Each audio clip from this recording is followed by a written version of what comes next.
All right, what's up, fight fans? Ryan Jarrell here with Garrett Kerman. This is episode 4 of the KJ MMA show, and today on the show we have UFC featherweight Julian Erosa, who's going to be taking on Stephen Peterson, who, if you didn't see, he was our guest in episode 3 last Tuesday. So we're talking to him about their upcoming fight on February the 5th. And Garrett, as always, a lot to get to. Let's talk about UFC 269 just this past weekend. We'll dive into that with Julian, obviously, when he comes on. But just what were your major takeaways from this massive pay-per-view? Wow, that's my takeaway. Just wow, unbelievable pay-per-view. Top to bottom, great fights all across the board. The amazing underdog and Julian Pena coming in and doing what you did to Amanda Nunes was amazing. And then you have Charles Oliveira still looking the best 155-pound fighter on the planet right now. Comes in and he takes care of Dustin Poirier. It was just a great night of fights. What was your take on the whole fight card? Well, I think the big thing for me is Nunes losing to Pena. I mean, that's such a massive upset. A lot of people are saying that it's even bigger than GSP losing to Matt Serra. I would say it's in that general ballpark because a lot of people consider Nunes the female GOAT, and rightfully so. So I mean, that's the thing that jumps off the page to me. But the other thing that really stands out to me is Charles Oliveira went in there and cemented himself as a legitimate champion. He didn't just go in there and outpoint Dustin Poirier and win a decision. He finished him. And that's hard to do, man. Dustin Poirier, we know is legit. We've seen how his game has evolved over the years. Ever since that first loss to Conor McGregor, the first time that they fought, Dustin Poirier has become a different fighter. He just has gotten better and better and better. And, obviously losing to Khabib, no shame there. I mean, nobody beats Khabib at 155. So this is a big deal. I mean, I feel like we need to start to put a little bit more respect on Oliveira's name. Absolutely. That was it's an eye opener for people that were doubting him before. They definitely cannot doubt him now. I mean, he's beaten some great competitors as of late, and he's just getting better and better. And to do what he did against Poirier was just a thing of beauty. I mean, he was able to stand in there in the pocket and trade shots with someone like Poirier, who's been he knocked out Conor McGregor in his last 2 fights. So I wanted to get your take on what do you think about Dustin, taking those 2 fights against Conor instead of, fighting for the title. I mean, I don't blame him for it. He made a lot of money doing so. I mean, and that's the money fight, right? I mean, Conor is the first one to tell you, I'm the money fight. I'm the money fight. And it is what it is. I mean, anytime there's a Conor McGregor pay-per-view, all of the MMA world is watching.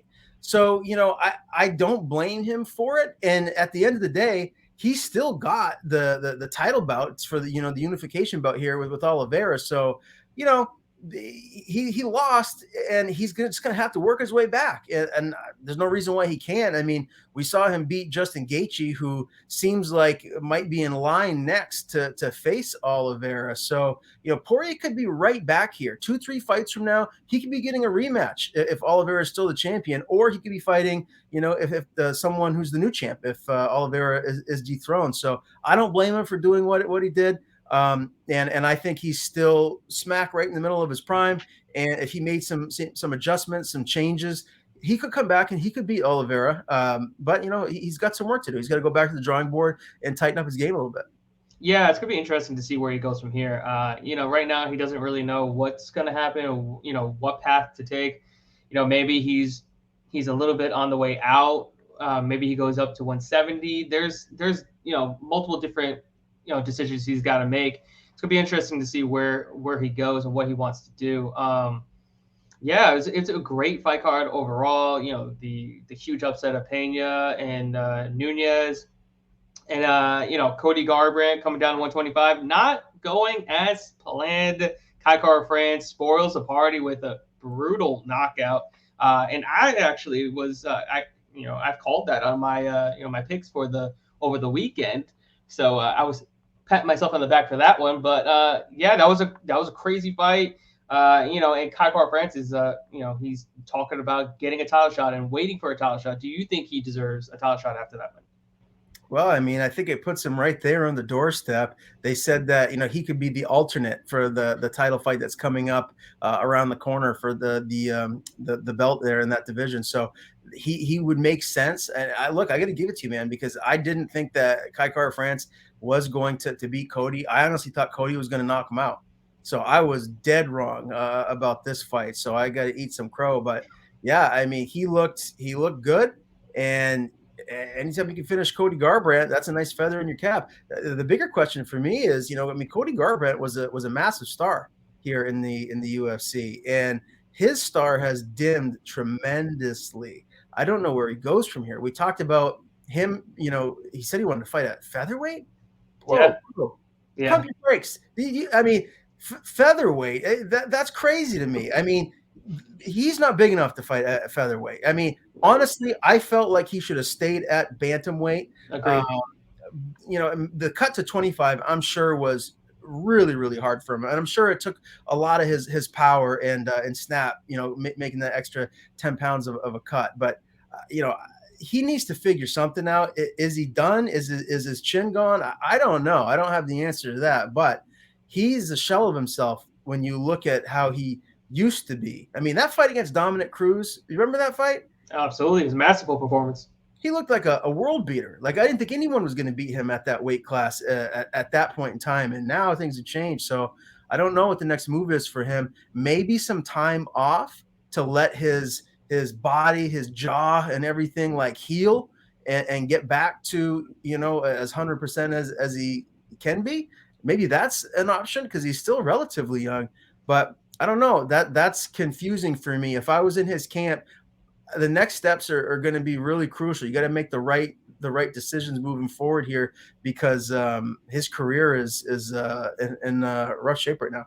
Yeah, absolutely. I really don't know where he goes from here. He has options at least 135, 125, but he's got to start taking smarter approaches with his fighting and his matchmaking.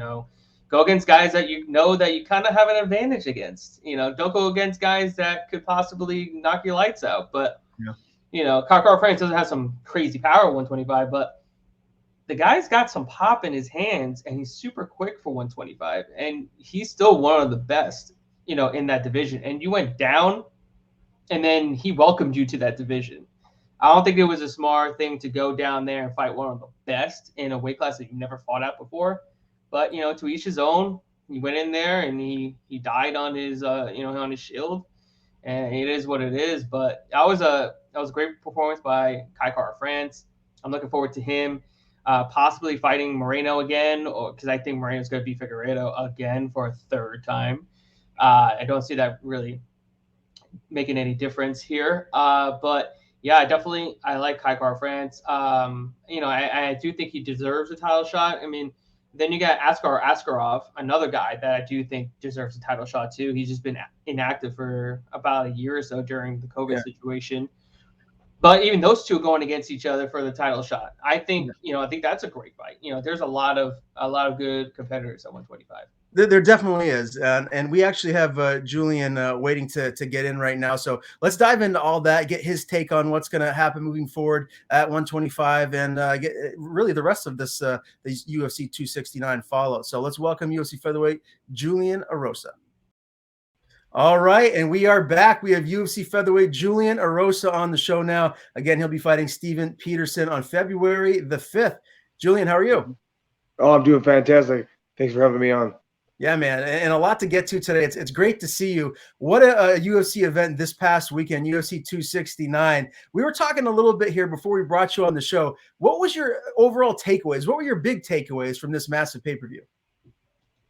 Just it was just like such a huge card, and it was so many good fights that it was just one after another that was like, oh my God, I forgot that fight was on there. I forgot that fight was on there. And for me, being a UFC fighter, I'm probably the least active in watching them sometimes. And so sometimes I don't even know exactly what fights are going to be on the card, which, might sound crazy because I fight in the UFC. But also me and my wife were at a Jason Aldean concert that night. So it started about 9 o'clock. And so I was just trying to refresh my UFC app to see the updates on who had won, the main event and the co-main event and stuff on the main card. But I was able to get, the majority of the prelims and the early prelims watched before we went and took off and had dinner and went to that concert. I definitely wanted to watch Dan Ige versus Josh Emmett because Dan Ige is a training partner of mine. So that was one of the main ones I really wanted to watch.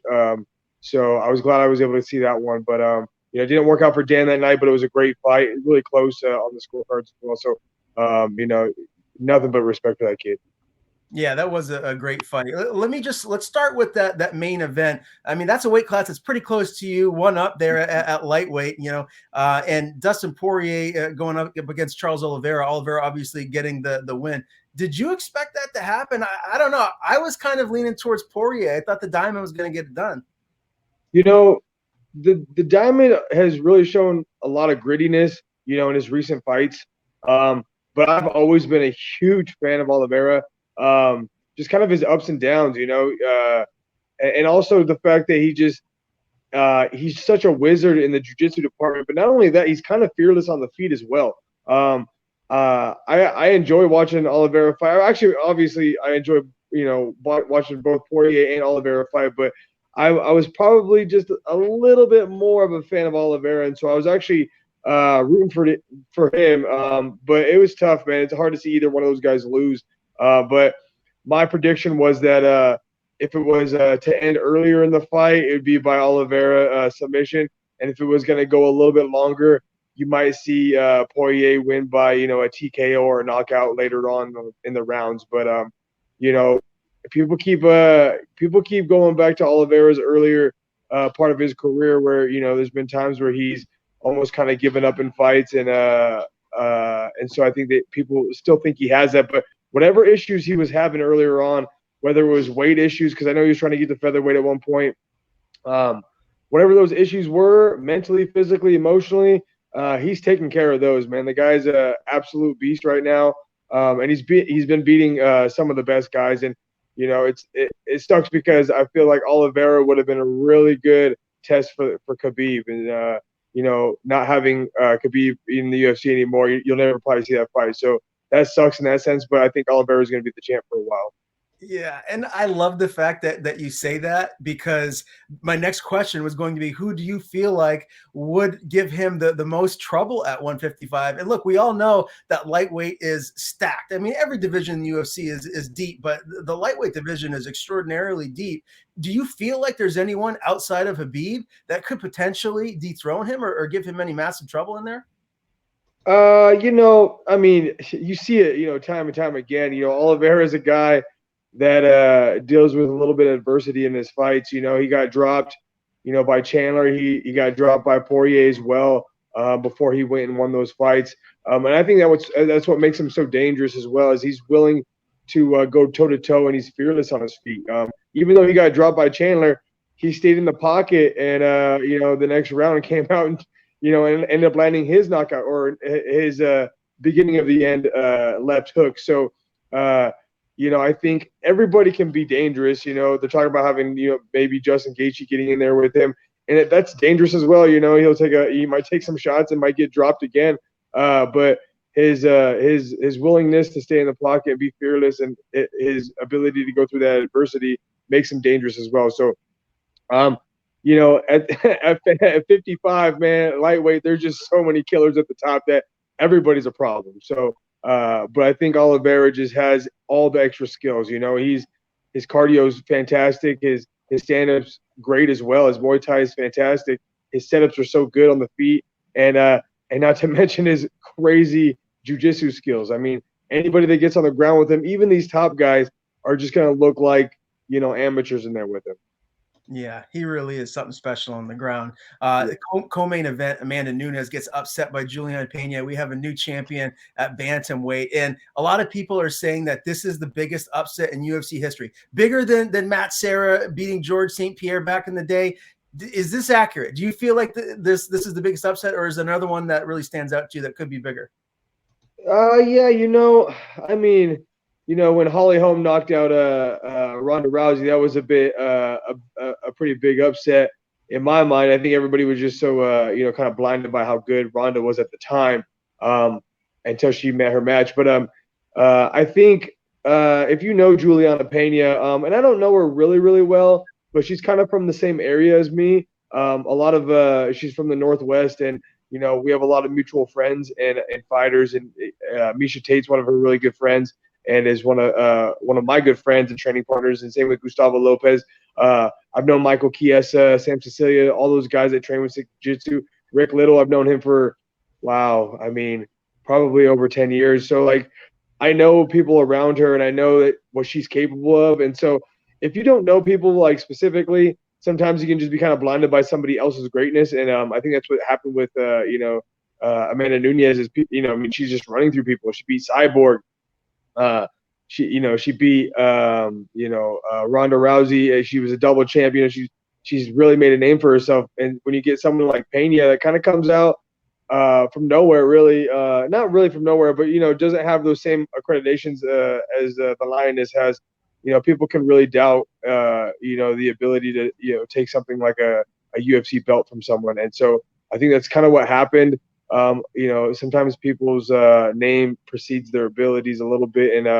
And Juliana Pena, man, when they were standing face to face, they looked pretty close in size. And she's no slouch in any department, and she's tough and durable. She's from the Northwest, like I am, so we're willing to take a punch to give one. And she was willing to do that and just persevere and get on top and end up choking her out. And that was a little bit weird too, in the sense that it looked like Amanda Nunes kind of tapped before hooks were put in. Before it didn't even look like it was really underneath the chin.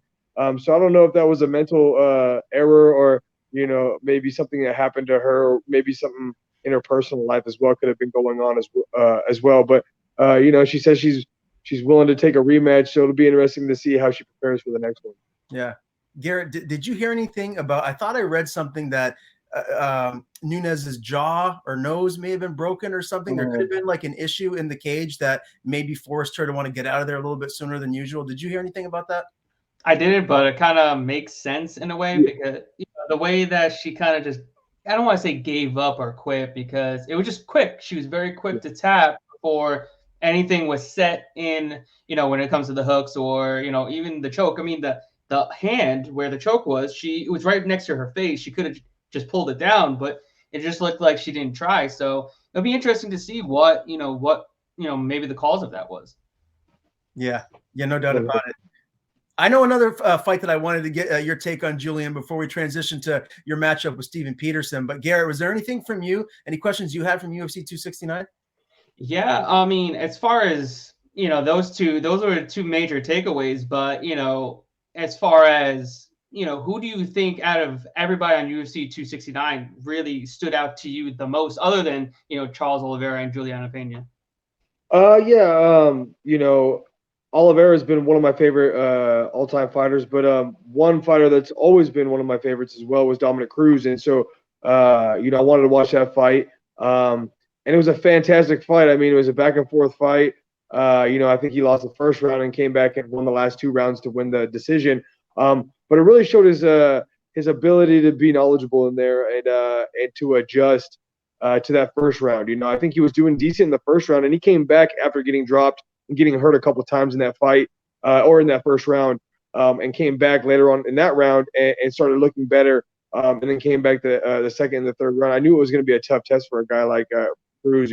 Pedro Munoz is one of those guys that can take a baseball bat to the chin and keep coming forward. So I knew it would be difficult for Cruz to get the win, but I've always been a huge fan of his, and so as a fighter. And so watching him persevere that first round and come back the second and the third round and really make those adjustments, and not in the physical sense, but in the mental sense of being able to understand and be aware where you're at in the fight. You're down, and you have to make these adjustments in the fight. I think that's such a high level thing to do across the board with anybody, is to make those adjustments and be able to pull a fight out that you can win, even if you've had some hiccups earlier on in the fight. So that was a fantastic fight, and great awareness by Dominic Cruz.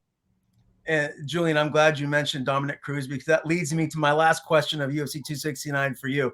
And that is a former opponent of Dominic Cruz, and that's Cody Garbrandt. And I was saying to Garrett in our intro before we brought you on, man, that Cody Garbrandt, when he beat Dominic Cruz back in the day, that was like one of the most masterful performances I've ever seen. And now he's just dropping fight after fight. And I thoroughly expected him to go in there and look good at 125 against the game Kai Kara France. Now we have Kai Kara France on the doorstep of a UFC title shot. And Cody Garbrandt kind of like figuring out, like, what do I do now? Where do I go next? If you were in his shoes, what would be your next move? Man, that one's such a tough one, right? Because Cody was at the top, and when you're at the top like that, and you start falling off, you're not going to just get some mediocre dudes. You're still going to have to fight the toughest opponents. So, like, what if you fall off mentally, physically, or whatever the situation is, and you were the champion, you're still going to have to deal with top competition, and that's what I think has kind of happened to him. You're going from a guy who's really never been knocked out. When he was a champion in the UFC, and I think maybe he had something that happened as an amateur. I think he got knocked out. People were like, that went viral for a little bit a long time ago. But besides that, he was undefeated. He was a champion, and then to get knocked out by TJ Dillashaw, I don't know if that rattled something in his head or just shook him mentally. But once you get to a point where you're mentally worried about getting knocked out in a fight when you haven't previously had those thoughts, then it can maybe just affect you. And I think that's just what we're seeing. He's been knocked out, twice by TJ, one by Pedro Munoz. Rob Font beat him, and then now he got knocked out by Kai Kara France after dropping to 125 when he thought, if you can do that, if you can get to the smaller weight class, I think that's smart. If things aren't working for you anymore at a weight class and you can make a different weight class, maybe do that to try to transition and stay relevant. But it's tough because when you drop down and you were once a champion, they're going to put you up with a guy who's tough, a durable, legitimate guy. It's not like he can drop down at 25 and get a guy who's debuting in the UFC. They're not going to do that for someone like Cody Garbrandt because he was once a champion at a higher weight class. So, it's just tough. Maybe he can try to get something like that where he can fight a more middle-of-the-road guy, maybe get his bearings about him. I thought after the Asuncao knockout he'd be back better than ever, but who knows what it is mentally, physically, spiritually, and maybe personally too. I know him and his previous baby mama, or I don't know if they were married, has split up, so maybe that's going on. But whatever it is, it sucks because I knew Cody from the Ultimate Fighter show. He was one of the coaches, and he gave me some positive advice and helped me out on that show. So, I've always been rooting for him as well, even though him and Dominic Cruz are rivals. I still root for both the guys. But, yeah, it was a bit sad to see him go out like that as quick as it did. Yeah, well, one thing's for sure, and I think I mentioned this to you before, Julian, but I think you have a future as an analyst sitting at the desk there at some of these UFC events. You ever thought about doing that, man? Maybe like when Michael Chiesa wants some time off, you slide in there and the guest analyst?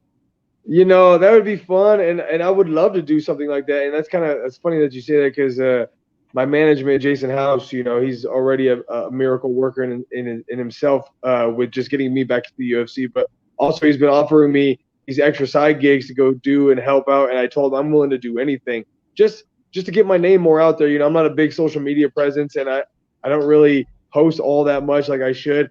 And so doing the extra stuff helps out and it helps get my name out there a little bit more. But like we did the disabled veterans thing. We had and then I've done some other things for the UFC on the side, so that helped out a little bit. But going back to being like maybe a commentator, that would be cool, and I would enjoy doing that.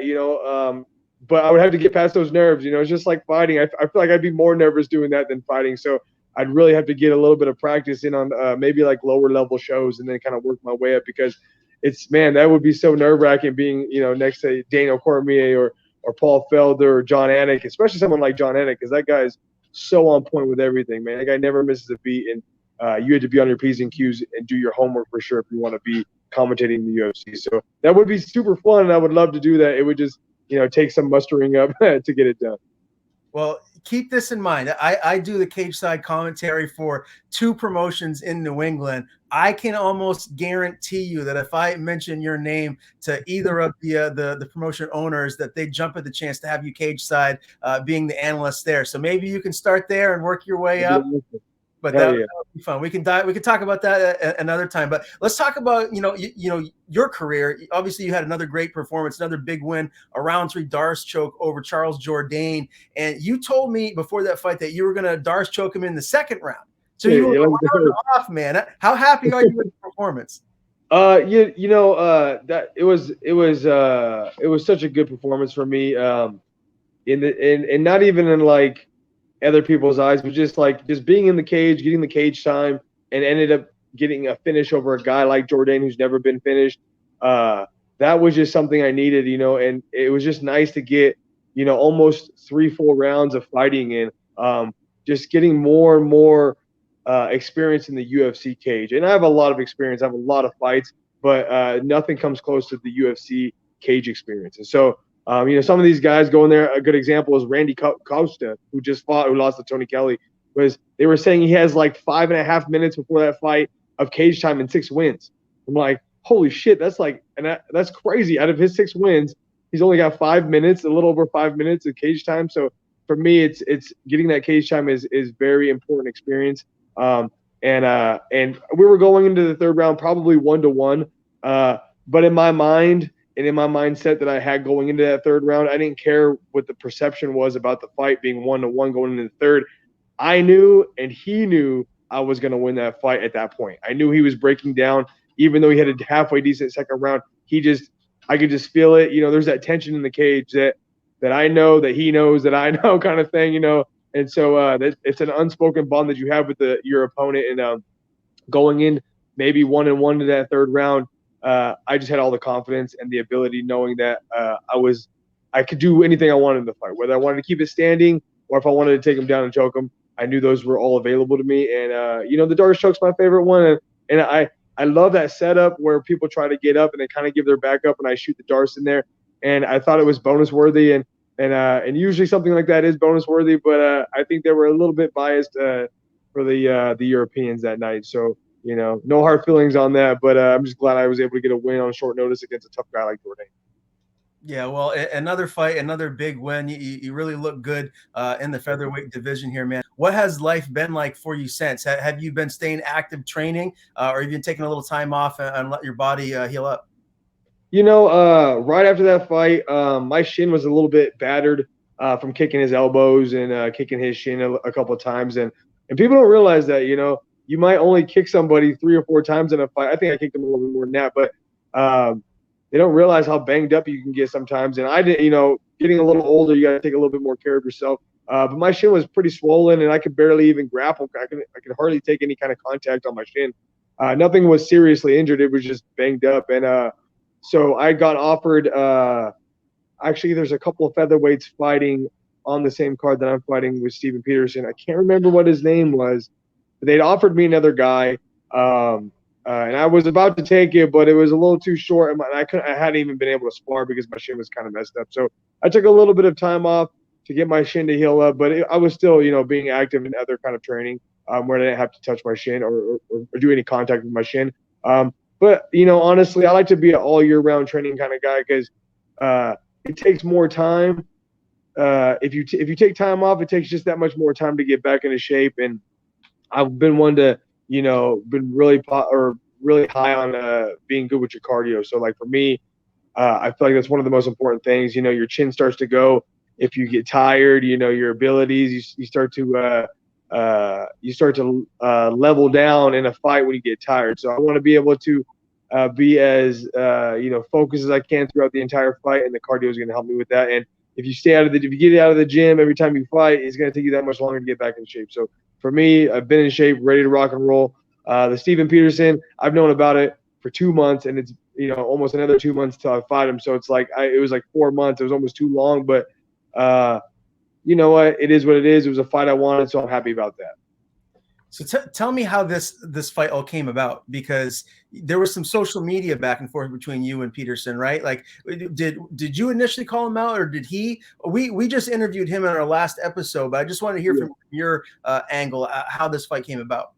Yeah, it really wasn't back and forth. It was just really a one-way street. So what happened was I got knocked out by Choi, and I was looking for a fight, and so I was obviously watching fights and post-fight interviews and stuff. And Peterson had called out Nate Landwehr, and this guy who I had fought originally. And Nate Landwehr was already booked up. And I figured, hey, man, if you wanted to fight Nate Landwehr, maybe he'll fight me. And so I talked to my manager about it, and he's like, hey, man, I know you don't really do this, but maybe you should just try to call him out and see what happens. So I was like, okay, cool. And so on my Instagram, I was being nice about it. It wasn't like I was like talking shit or anything. I just said, hey, man, we should do this on this date, or any date is fine with me. And Nate Landwehr's booked up. Maybe you'll fight me. And he just didn't even acknowledge that. I even DM'd him a couple of times, man. I sent him because I follow him, but he doesn't follow me. So it's a little weird. I see his stuff, and I DM him, and I don't know if he sees – I don't think he sees anything I post or whatever. But I DM'd him, and I said, October, November, December – whenever you want, if we could do it, that'd be awesome, man. I would like to share the cage with you, something along those terms, and just didn't acknowledge it. And so again, I was like, you know what, maybe he just doesn't want to fight me. Maybe his coach, his manager doesn't want it. So I was like, okay. I kind of started taking my mind off it, and then I was, looking at other guys, and then I got the Jourdain fight short notice. I was like, oh, I'll just take that. Took that, fought one, and then after that, I kind of stopped thinking about Peterson. I just figured he didn't want to fight, so I was like, whatever. And then my manager called me after I declined to fight another short notice fight because of my shin. Called me like a week later and was like, yo, man, how much do you love me? And I was like, well, I already love you, man. Jason, you're the man. I'm back in the UFC because of you, so of course I love you. And he's all like, and I was trying to figure out what he was talking about. And he's like, we got the Peterson fight on February 5th. And I was like, oh, awesome. I asked him how he got it, and he just said, oh, don't worry about that. So I have no idea what the circumstances were behind that, whether he was maybe, pushed for it or whatever, because like now he wants to say some stuff like to me, and kind of like, throw shade at me a little bit, but it's weird. He didn't say a word to me when I was asking for the fight, but now that he has to fight me, now he wants to say some things. So I thought that was a little weird, but no disrespect. No, I have no ill will against the kid. I just figured I was looking for a fight at the time. I'm a nice guy. I'm not really trying to talk shit to people, but, I think he's a little bit more, I don't know. He just seems like an angry guy. So I don't know what the situation was. And he just didn't acknowledge me until after he had to, get contracted to fight me. So. Garrett, you got something for him? Yeah, man. I just want to get your take on the matchup, though. You guys are all action fighters. You guys come to throw down in the middle, and is that what you expect to happen in this fight against Stephen Peterson? Well, that's specifically why I asked for the fight. I want those types of fights. I want to be an exciting fighter. I'm going out there trying to get $50,000. But on top of that, I want to get fans. I want to be a guy that. I want to be like a Leonard Garcia, that even if you lose 6-7 in a row, or Donald Cerrone, where you do that, the UFC still keeps you around because the fans want to see you. So, it's a little bit of, maybe trying to, be safe with my job and trying to just, well, not be safe with my job, because it's really not being safe when you're going toe to toe with these guys. But just, maybe a little job security with the fans. If people want to watch you fight, the UFC is going to have you. So, Peterson's a perfect opponent for me in the sense of, in that sense, that I know that he's be willing to stand and bang with me for all 3 rounds if we have to. I just think I'm a bit cleaner than he is in the stand up and in the ground and kind of all around in MMA. And I'm a bit bigger than he is, so it's going to be tough for him to try to wrestle me down. And I think it's a really good opponent for me and a good matchup. But not only that, it's just going to be it presents itself as being a really entertaining fight as well. So I like both aspects of that, and that's what I was looking for. Fighting Nate Landwehr was similar. Even Jourdain, like I knew Jourdain would be a great fight for the fans, and so, but I felt like I was better than him as well, and so that's why I took that fight on short notice, and that's why I wanted this fight as well. What did you think of Stephen's last fight, his win over Chase Hooper? Were you impressed, or did you feel like maybe you saw some holes in his game? Well, I gotta be honest, I haven't watched that fight fully. But yesterday I watched the Brandon Davis fight that he had, which was a fantastic fight. Both the guys were just banging it out for 3 rounds. And Brandon Davis almost knocked him out in the end with a knee. But I've trained with Brandon Davis, so I have a little bit of insight on his abilities. And then, being able to watch how he did against Stephen Peterson. And that was like an 11-day notice fight for Brandon Davis, too. So it was just – that's the reason why I watched that fight. I haven't watched the Chase Hooper fight, but I'm not really like a Chase Hooper. So it's going to be like obviously like he's fighting Chase Hooper different than he's going to fight a guy like me or Brandon Davis. I'm more closely similar to Brandon Davis. So that's why I was more specific about watching that fight. But I am going to go through all this stuff, and I've been, really adamant, lately to be my opponent's biggest fan. A lot of people don't like to watch their opponents because they get, maybe a little nervous when they see their opponents do good in fights. And I felt that way before as well. You sometimes watch your opponents fight and you're like, oh man, what if he does that to me, or this or that? But you can't be scared in that sense, and you can't let that get you away from studying these guys. And so what I really want to do is become Stephen Peterson's biggest fan until I fight him. I want to know everything about him. I want to know all his tendencies, and there's been times where I fought people and I didn't watch a single, shred of video on them. And it's like, it just doesn't sound like a smart plan. It's like you don't go into a math test without studying the math. So for me, I just want to become a bit more on top of doing that. So every day I'm going to be watching, these fights over and over and over again. And I just want to become his biggest fan. So I will definitely get around to the Chase Hooper fight and all his other fights in the UFC, and I'll watch them multiple times. So it was a little bit bad timing on you guys' part asking me now, but I will get around to that fight and see what happens. But, one thing is Chase Hooper, he's from my area, and I got respect for the kid. But, man, like, the kid almost gets knocked out every fight. And almost the fact that Peterson didn't finish him is, because, a guy like Chase Hooper, he's a young kid. It's basically a man fighting a kid. So, the fact that he wasn't able to get him out there gives me confidence that I don't think Peterson has, that knockout power. And so the longer the fight goes, I think it's better for me. But I also think that Peterson thinks that for himself as well. So I think he thinks his toughness, his durability, and his cardio is what's going to get him through this fight. But that's actually the things that I think are going to get me in the fight, because those are the things that I work on as well. So it'll be kind of a war of attrition and who's got the best cardio leading to that fight. I got the size, so I think it's going to be on my end, but we'll see. And like I said before, I will watch all of this stuff, and I'll be more aware than anybody else. All of his fans won't have watched his fights more than I have by the time I fight him. Well, I love the fact that you say that, because I feel like, mixed martial artists in general are doing themselves a disservice if they're not watching their opponent's film. You can pick up their tendencies, maybe things that they do wrong if they don't keep their hands up high, if they drop their hands in certain areas. So I think that's great that you're going to be watching tape, and I feel like more fighters should do that moving forward. So having said that, I know you still got some more tape to watch, right, before the fight. But as of right now, when you just visualize the fight, what's your official prediction? How do you see yourself getting your hand raised? I mean, I think it's going to be pretty similar to the Brandon Davis fight. I'm going to be, on the outside, picking him apart. He loves just to come forward pretty recklessly. So I'm going to be obviously looking for a lot of straight down the pipe kind of things. That's what I think Brandon Davis was really successful at. Even the knee up the middle was great. I think maybe Peterson thinks he might be able to take me down and wrestle me, but that's kind of a little bit of the underrated part of my game. I feel like I'm actually a better grappler than I am a striker, but people only see me, like to strike most of the time. But I do feel if I get my hands wrapped around him, in a Dars, rear naked choke, guillotine, I'm really strong in those spots. I've got a couple of Dars chokes in the UFC, in my last handful of fights there. So if I get my hands wrapped around his neck, it's going to be over for him. But I think if he's able to persevere throughout the fight, I think you'll see me win by decision, because I'll just, have the cleaner shots and land more on him than he will. All right. Well, I can't wait for this fight. Again, February 5th.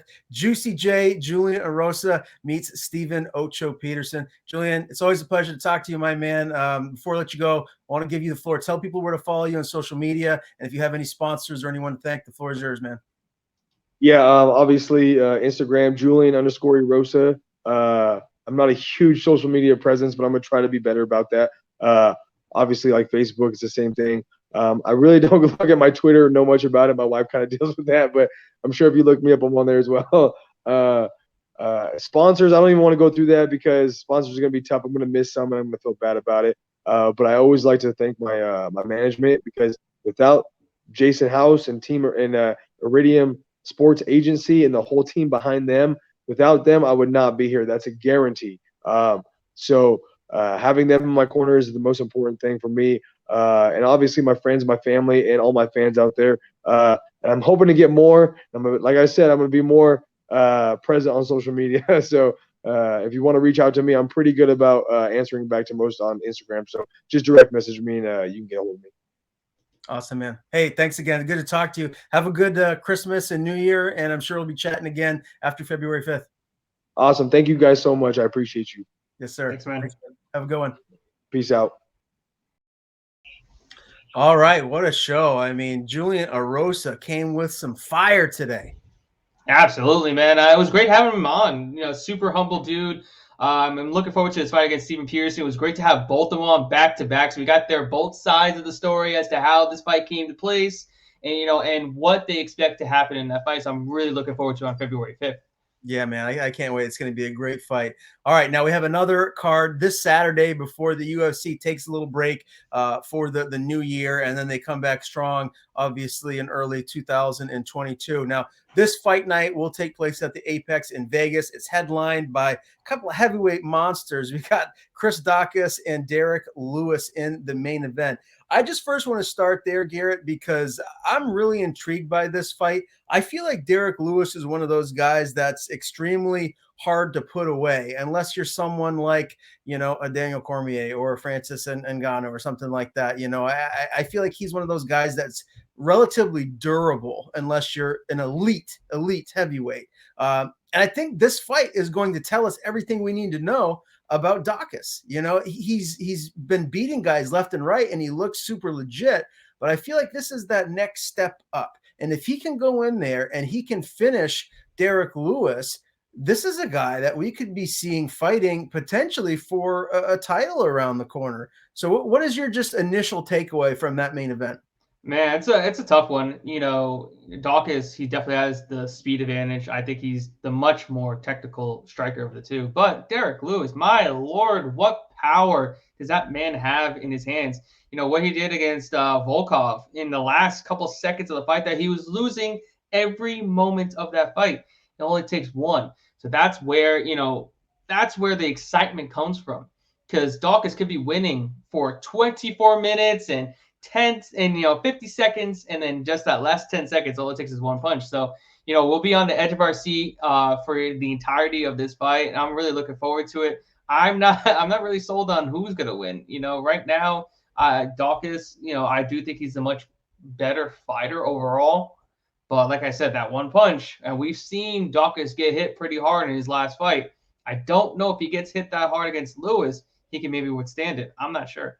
Yeah, well, I'm staying away from this fight as far as betting goes, but I will say the inception of this show, episode 1, we had Chris's younger brother, Kyle Daukaus, on the show. So I'm going to go with the older Daukaus brother here to get the job done and get a win. I'm not sure if he's going to be able to finish Derek Lewis, but if he can stay away from those monster shots from the Black Beast, then I think maybe he'll get a decision and win here. But, this outro segment of our show, we're giving you our best bets, and I don't know if you always want to listen to us, because last week, especially me, man, I sucked. I got all of them wrong. But I mean, who saw Amanda Nunes losing? I don't think there are a lot of people that really anticipated that.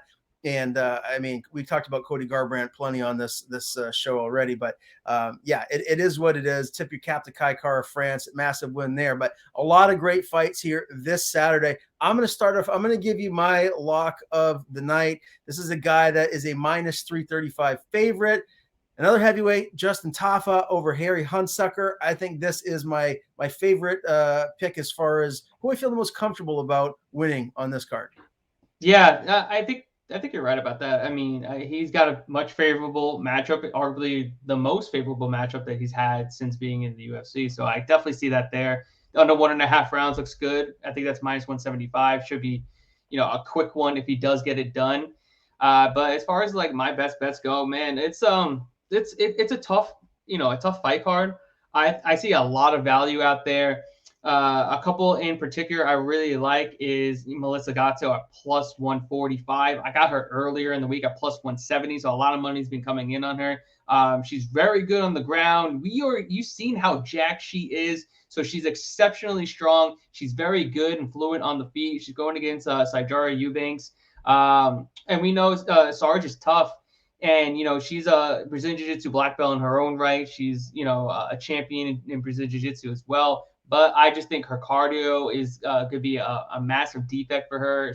It's hard for her to push the pace for the full 15 minutes. I think Gatto should be able to possibly get her to the mat too. And we know that Sarge isn't going to get a submission off her back. She hasn't yet. And I do think Gatto is going to she's going to have a better volume advantage.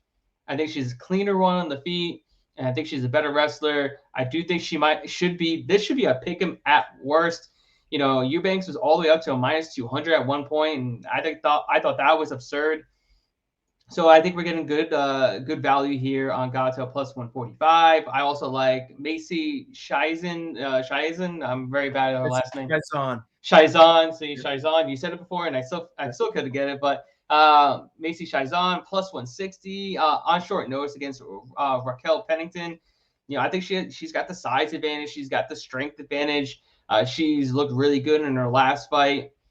She's been itching to get in there. She had a fight booked, and then that fell through. So she jumped at the bit to take on another ranked competitor and Rocky Pennington. Pennington was going against Julia Avila, so this is pretty much a different style matchup for her. So on short notice, she has to change up her game plan. And I think Macy's just going to be too much for her. She's the bigger, she's a stronger, more powerful girl. As long as she's able to keep it on the feet and keep it at distance, which I do think she'll be able to do. She has some really good long tools, good kicks to the body, good jab. Keeping her at distance, I think she'll be able to do. It's where in the clinch where it gets a little dicey. As long as she's able to defend the takedowns and use her knees, use her elbows like she did in her last fight. I do think she gets a win here, and a plus 160. I think that's insane value. And then I'm going to give you guys my parlay of the week. Yes, I'm going to do that from now on, my parlay of the week. And that's going to be Ricky Simona minus 275. And Ricky Simona minus 275. Also, we're going to take Justin Tafa minus 335. And we're also going to take Hani Barcelos at minus 310, and that gives us a plus 134 line. I do think all three guys have favorable matchups on their side. Ricky Simone going against Rafael Assunção. I think that's a great matchup there. I do think Assunção's kind of on his way out. He's on the decline. Then you got Justin Tafa. We already talked about that. I expect an early knockout. And then you got Barcelos, who's welcoming a newcomer in Victor Henry into the UFC. I know Victor Henry has, he's got a plethora of experience over at Ryzen. He's a decent fighter. I just don't think he's a top prospect, and Barcelos should be able to, pick him apart at range, keep the fight on the feet, and, get back into the win column and get us some money. And man, I missed in the last 2 weeks, but we're coming back strong here this week. Okay, guys, we're coming back strong, and we're cashing out. That's what we're doing here. All right. I'll tell you what, I'm going to give you guys a couple more picks that I feel like are pretty solid here. And again, forget my picks last week. Just listen to me this week. I'm going to write the train. Stephen Wonderboy Thompson, minus 220 against Bilal Muhammad. Look, I like Bully B. I think he's very tough. He's a veteran game opponent. I just feel like Stephen Wonderboy Thompson is one of those fighters that is incredibly difficult to compete against. I mean, unless you can find a way to keep him on his back and not allow him to utilize his kickboxing, most of the time you're going to end up in a world of hurt. I just feel like Stephen Thompson is still at an age where he is the upper echelon of the division. I expect him to win a decision against Bully B, against Bilal Muhammad here. So Stephen Thompson, minus 220. And another guy I like, a veteran fighter, a guy that I'll be interviewing. Maybe we'll be interviewing him on this show, Garrett, after the fight. And that is Jarrell Mershart. Is taking on Dustin Stoltzfus. GM3 is minus 225 here in this fight. Now, he had another opponent. They switch it up. They're giving him the youngster Stoltzfus. I just feel like Mershart is just more well-rounded. He's better on the ground.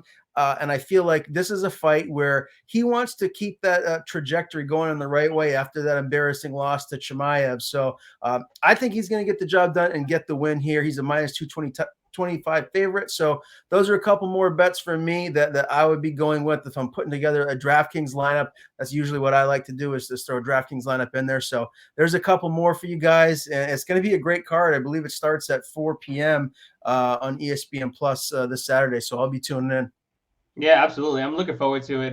Looking to make some money as well. I also have my best bets out towards the later of the week as well. So we're going to make a ton of money this week and then hopefully keep that ball rolling into 2022.